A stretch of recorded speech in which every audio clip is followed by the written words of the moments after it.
Bonjour à tous et à toutes. J'espère que vous allez très bien.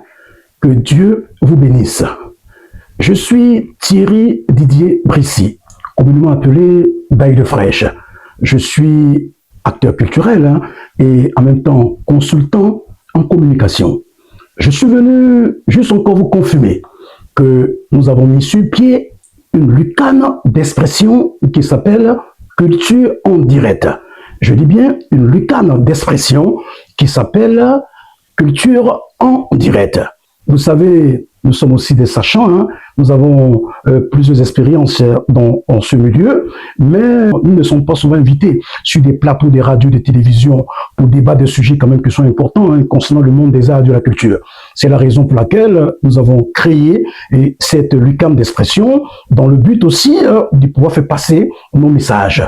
Et nous allons commencer ce premier numéro le samedi 1er août 2026 de 15h à 16h sur ma page officielle Facebook Thierry Didier Brissy. Je dis bien sur ma page Facebook officielle Thierry Didier Brissy.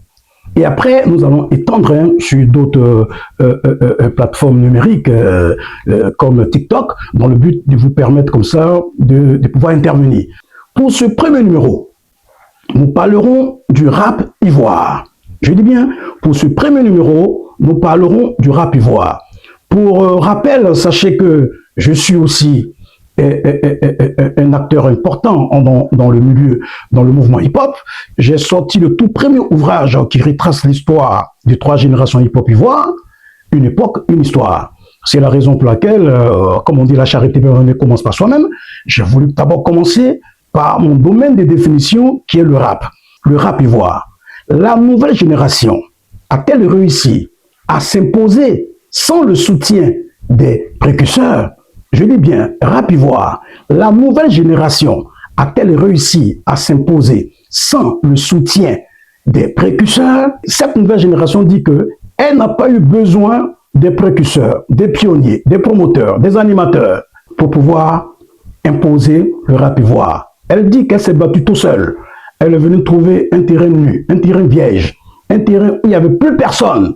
Et puis, ces jeunes disent qu'ils se sont battus tout seuls pour pouvoir positionner le rap ivoire. Ça sera l'opportunité pour tous ceux, effectivement, qui sont dans les adeptes de ce mouvement, de se prononcer sur cette thématique. Parce que c'est vrai que nous n'aurons pas l'opportunité de laisser chacun appeler et puis donner son point de vue, mais tout ce que vous pouvez faire, comme c'est Facebook, c'est de pouvoir nous écrire. C'est-à-dire nous écrire pour que nous puissions lire tous vos messages. Alors, sachez que c'est le samedi 1er août 2026, de 15h à 16h. Je souhaiterais encore vous dire merci. Merci à toutes les personnes, effectivement, qui m'ont appelé pour me soutenir par rapport à ce projet. Je tenais encore à vous dire merci et que Dieu vous bénisse.